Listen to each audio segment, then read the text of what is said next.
Salut, c'est Rachel. Aujourd'hui, on va parler de chiens. Tout simplement parce qu'en fait, la semaine prochaine, c'est l'anniversaire de ma chienne et elle aura 5 ans. J'ai décidé en fait de prendre un chien parce qu'en fait, j'avais envie de prendre soin d'un petit truc, d'être responsable d'un petit truc. Pas d'un bébé parce que non, je me sens pas prête, tout simplement. J'ai 26 ans, mais dans ma tête, j'en ai 16. Donc jusqu'à maintenant, non, je ne suis pas prête. Et ma chienne, en fait, je l'ai depuis ces 2 mois. Donc à l'époque, j'avais 21 ans. Avoir un enfant à cet âge-là, ça ne m'intéressait pas. Donc du coup, moi, je suis tombée sur une annonce une dame qui vendait des chiens. Donc il y avait plusieurs chiens dans le lot et Miu m'a tapé à l'œil tout de suite. Et j'ai pris contact avec elle et j'ai récupéré ma chienne dans la semaine, le lendemain ou quelque chose comme ça. J'ai rien dit à mon compagnon, même si on vivait ensemble. Mais voilà, je voulais lui faire aussi une surprise que je ramène un chien à la maison, on va s'occuper de lui, blablabla. Et tout ça. Donc du coup, je suis allée chercher ma chienne et j'avais pas encore de nom non plus. J'ai juste pris une grosse boîte pour prendre ma chienne dedans et je suis allée la récupérer. Et puis le soir, j'ai ramené à la maison. Je l'ai présenté à mon compagnon et là on cherchait un nom pour ma chienne. Et c'est là en fait que j'ai appris que en fait les chiens ont des... Chaque année il y a une lettre pour les noms des chiens. Enfin après il y en a qui suivent le truc, il y en a qui le suivent pas du tout. Moi j'ai voulu prendre partie au jeu et donc quand j'ai eu ma chienne, c'était l'année des M en tout cas. Et donc du coup on m'avait proposé Milka, Mocha, Milky et tout ça et je les trouvais trop communs. Et en fait, à l'époque, on jouait beaucoup à Pokémon Go, tu vois. On allait dans les rues de Fort-de-France et on cherchait nos petits Pokémon. Et mon compagnon m'a proposé Mew pour rigoler. Et finalement, en fait, j'ai bien aimé. Et j'ai attribué le nom de Mew à ma chienne. Donc ouais, Mew est censé être plus ou moins un chat dans Pokémon. Mais voilà, c'est un chien chez moi. Voilà, c'est tout. J'aime bien changer. Donc je vous présente Mew. Mew, elle a 5 ans, elle répond au nom de Mew et de Miu Miu. Son surnom est plus long que son nom, mais c'est pas grave. Elle m'a Miu Miu. Elle est très peureuse, mais très joueuse également. Elle est toute mignonne, moi je trouve. Bon là, je l'ai pas coiffée, il faut que je lui taille les poils. Mais des sons arrivent, donc elle reste comme ça. Quand vous prenez un chien, c'est un contrat à long terme. En général, les chiens vivent environ 15 ans. Tout dépend de la taille du chien, de son hygiène de vie, de ce qu'il consomme, de sa santé, de plein de choses. Mais dans la moyenne, pour un chien normal, sans problème de santé, etc., on est à peu près à 15 ans. Si vous prenez un chien, il faut vous demander est-ce que vous êtes prêt à être responsable d'un animal pendant 15 ans. Moi, je ne me suis pas posé de questions à ce niveau, je voulais un chien. Quand je prends quelque chose, c'est disbalaisé quoi en fait. Quand je l'ai acheté, je me suis pas dit bon dans 5 ans on verra, machin et tout. Non, c'était je la prends et je m'en occupe jusqu'à tant que je peux, tant qu'elle peut aussi. Parce que bon, il faut savoir me supporter également. Puis voilà, donc on fait nos petites vies et oui, jusqu'à maintenant je suis très contente de l'avoir, ça fait 5 ans qu'elle est à la maison et je suis contente quoi. L'éducation, c'est très important. La propreté, c'est très important. Moi je sais que je ne voulais pas être dépendante d'un animal. À l'époque j'avais habité en Martinique et elle avait quand même son tapis sur lequel elle faisait ses besoins. Donc elle se privait pas dans la journée pour aller faire ses besoins dessus et quand je voulais la sortir, je la sortais. Je ne suis pas la maîtresse idéale, mais en fait, on s'adapte l'une à l'autre, c'est tout. Je veux pas être dépendante d'elle, je veux pas qu'elle soit dépendante de moi non plus. Donc voilà, au niveau de ses besoins, on fonctionnait comme ça. Après, au niveau éducation, elle répond à ce que j'ai besoin qu'elle réponde. Donc faut vous mettre d'accord à quoi je veux que mon chien obéisse. Moi, ce que je lui ai appris, c'est reste là. Donc, qu'elle soit debout ou assise, je m'en fiche complètement. Elle peut même être couchée. Souvent, elle se couche quand je lui dis reste là. Mais quand je lui dis reste là, ne bouge pas, elle s'arrête. Point. Quand je lui dis viens, elle vient. Au début, c'était difficile par contre. Oh là là, elle venait pas tout de suite. Elle venait pas du tout des fois. Mais voilà, elle a appris que quand je lui dis viens, elle a intérêt de venir en fait. Parce que souvent c'est pour sa propre sécurité d'ailleurs. Ou pour lui, en fonction de la tonalité aussi de la voix, quand elle sent que je suis joyeuse, elle vient tout de suite parce qu'elle sait qu'il y a de la bouffe certainement dans les parages. Mais quand je lui dis avec un ton assez sec, au début elle venait pas tout de suite parce qu'elle savait que des fois c'était pour une petite fessée, parce qu'elle avait fait des bêtises. Surtout quand elle avait fait des bêtises, elle venait pas. Alors là, c'est comme les enfants, ils fuient, ils se mettent sous le lit, c'est compliqué. Après, j'ai pas appris énormément de choses à ma chienne parce que dans un sens, elle est libre de faire ce qu'elle veut. Elle sait par exemple qu'elle n'a pas le droit d'aller dans la chambre. Elle connaît sa limite, elle sait qu'il ne faut pas dépasser le tapis, voilà. De la chambre, je précise parce que le tapis du salon, par contre lui il prend cher, parce qu'elle perd beaucoup de poils. Oui, les chiens perdent des poils. Donc le tapis du salon, on a acheté un aspirateur parce que non, on ne peut pas. J'aspire tous les 2 jours minimum parce qu'il y a toujours des poils dessus. Donc elle connaît les limites, elle sait qu'il faut aller dans la chambre, elle sait quand je lui dis va dans ton lit, elle va dans son lit. Si je lui dis va dans ton panier, j'ai pas l'habitude de dire ton panier en fait.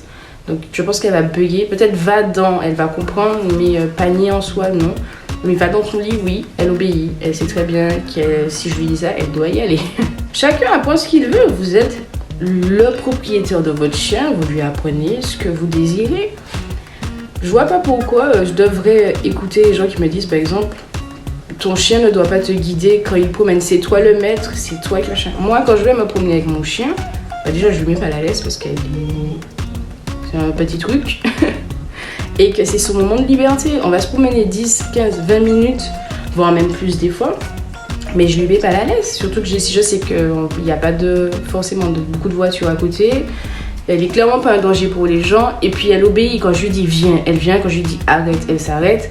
Si finalement elle ne l'écoute pas, je peux toujours la prendre et la bloquer contre moi en fait. Vu son poids, 7 kilos. Il faut savoir que votre chien a besoin de faire de l'exercice. Il a besoin de se promener, il a besoin de faire des jeux, d'attraper des balles, de courir surtout. Donc si vous prenez un chien, il faut vous dire dans votre tête qu'il faut quand même sortir un minimum avec le chien pour pouvoir le dépenser. Si vous êtes quelqu'un qui ne bouge pas du tout de chez vous, pour la santé de votre chien, vaut mieux pas prendre un chien. Prenez un chat, il fait toute sa vie, il va venir chez vous, il va vous faire 2-3 câlins s'il a envie. Parce que c'est autant un chat, mine de rien. Il va vous faire 2-3 câlins, il va aller faire sa vie dehors, il va revenir, voilà. Prenez un animal qui s'adapte à vos besoins et à votre façon de vivre en fait. Par rapport aux chats, les chiens ne faut pas leur toilette seuls. Donc il faut faire le shampoing 1 fois par mois minimum, c'est le minimum syndical. Après pas trop non plus parce que ça abîme leur pelage, ça abîme leur peau. Faut couper les poils, faut couper les griffes aussi parce que ça fait hyper mal quand vous rentrez, que votre chien est excité comme jamais, il vous griffe la peau. Voilà. Quand vous coupez les griffes, faites attention parce qu'en fait ils ont une veine dans l'ongle et il faut pas trop couper la veine parce que ça fait hyper mal, il saigne beaucoup, ça pisse du sang, c'est une horreur. Je fais très attention, je ne coupe pas les pattes souvent. Il faut brosser les poils du chien aussi. Même si vous le brossez tous les jours, vous aurez quand même des poils sur votre tapis. J'ai testé, je sais. Voilà, il faut le brosser déjà pour éliminer le surplus de poils et pour avoir un peu moins sur le sol. Mais même pour lui, ça fait du bien de brosser. Comme vous, quand vous brossez les cheveux, vous pouvez ressentir une petite sensation qui vous plaît. C'est pareil pour les animaux, ça peut être sympa. Puis c'est un moment entre vous et votre animal aussi. Donc voilà. Vous pouvez aussi brosser les dents, oui, c'est possible. Faites attention en fonction du chien. Et à ce moment, si vous avez un chien avec une grosse mâchoire et des grosses dents, pas des canines du moins, ouais. Mettez un gant adapté, hein. Ne sait-on jamais. Ou prenez un stick. Le stick pour les dents des chiens. Là. Si c'est plus meilleur, mieux pour vous, allez-y, donnez-lui. Ne mettez pas votre main dans leur gueule. Si vous sentez que vous êtes en danger, clairement, ça ne vaut pas le coup. Les sticks, ça dépanne, franchement. Un animal doit être socialisé. C'est-à-dire que si vous ne le faites pas sortir, vous ne lui faites pas rencontrer des gens ou même d'autres animaux, c'est pas bien en fait. C'est pas bien pour lui parce qu'il peut être anxieux, il peut être déprimé, il peut être agressif. C'est pas C'est comme nous, on a besoin de sortir un minimum. Bon, il y a des personnes qui se renferment sur eux, bah, des chiens aussi, mais voilà, ne lui privez pas ce privilège, ce besoin du moins, dès le début. Vous voyez ce que ça donne, faites-le sortir, faites-lui écouter du bruit, les voitures et tout ça, pour l'habituer. Je sais que ma chienne, par exemple, les gros chiens, elle adore. Elle va les embêter comme jamais. Les petits chiens, elle va pas trop les capter parce que ça ne l'intéresse pas. Et les êtres humains, ça dépend. Mais au début, elle est hyper timide. Mais après, c'est comme moi.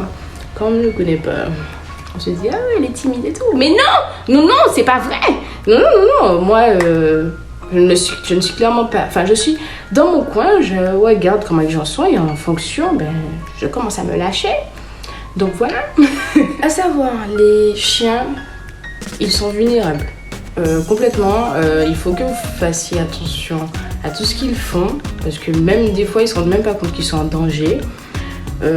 Ça arrive que si par exemple ma chienne entend un bruit trop surprenant, elle court dans n'importe quel sens. Elle peut traverser la route alors qu'une voiture passe.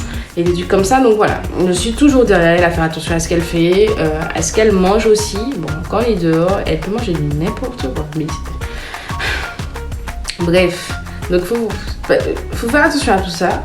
Il faut faire attention à ce qu'elle mange aussi chez vous. Par exemple, s'il y a un petit truc qui traîne mais qui peut entrer dans sa bouche, si elle l'avale et qu'elle s'étouffe, ça peut être compliqué. Donc faites attention à ce qui traîne chez vous, par exemple. Ne laissez pas non plus des produits ménagers à la portée de votre chien. À savoir également que avoir un animal, c'est un budget. Il faut avoir un budget pour eux parce que t'as le veto, t'as les premières injections aussi, t'as les rappels à faire. S'il a un problème de santé, il faut payer le veto aussi.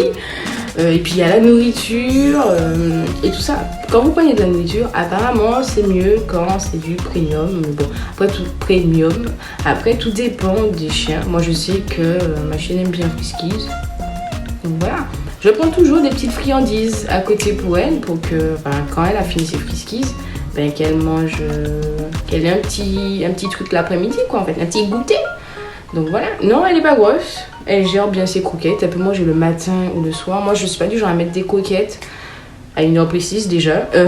Parce que j'ai 2 heures tout le temps différentes. Et puis, je suis pas du genre à mettre des croquettes 10 minutes. Et si elle a pas mangé, à retirer. Il y a des gens qui font ça, mais c'est pas mon truc. Elle gère très bien son repas. Par exemple, quand elle était petite, il fallait qu'elle mange 3 fois par jour. Et moi, je suis pas là toute la journée. Donc, du coup, je lui mets 2 doses le matin. Et des fois, à 18h, il restait toujours des coquettes dans la gamelle. Mais c'est elle qui gérait ses coquettes. J'ai pas de problème à ce niveau, je vois pas... Enfin, ouais, elle gère ses coquettes, tant mieux pour elle en fait. Elle était autonome, très petite. Apparemment, il y a des règles pour les animaux. Je dis apparemment parce que je sais, mais je ne les suis pas forcément. Donc, la muselière pour les catégories 1 et 2, la laisse pour tous les chiens. Et quand vous allez dans les publics, il faut ramasser les crottes de vos chiens parce que déjà c'est pas propre.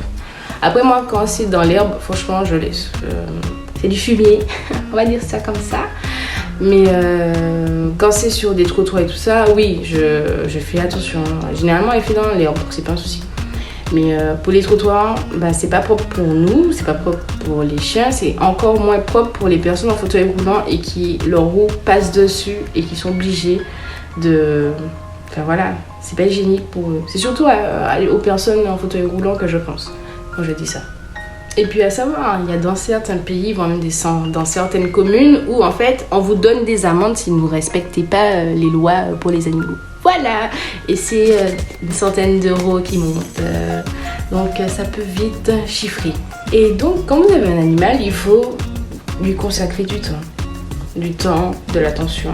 Il faut être patient avec lui pour lui apprendre des choses, pour voir s'il n'y a pas des changements dans son humeur également, pour voir s'il est en bonne santé, tout ça. Pour voir si, même quand vous le trifouillez, vous pouvez voir qu'il y a des endroits où il perd plus de poils que d'autres. Il a un genre de trou. Donc il faut quand même faire attention à tout ça. Donc dans le temps que vous le consacrez, il faut aussi vous organiser sur sa promenade. Moi, j'ai pris l'habitude en fait de la promener quand je sors du travail.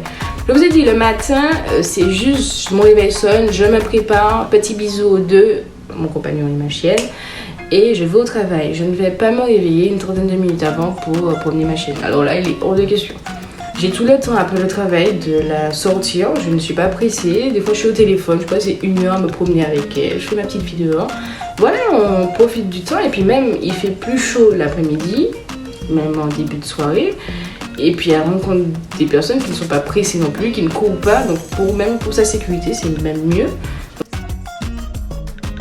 Oui, et en fait elle est toute calme, elle aboie pas à la maison, sauf quand elle entend, quand mon compagnon l'embête déjà. Et puis si elle est toute seule et qu'il y a des gens suspects dehors. On vous dit au revoir et à la prochaine.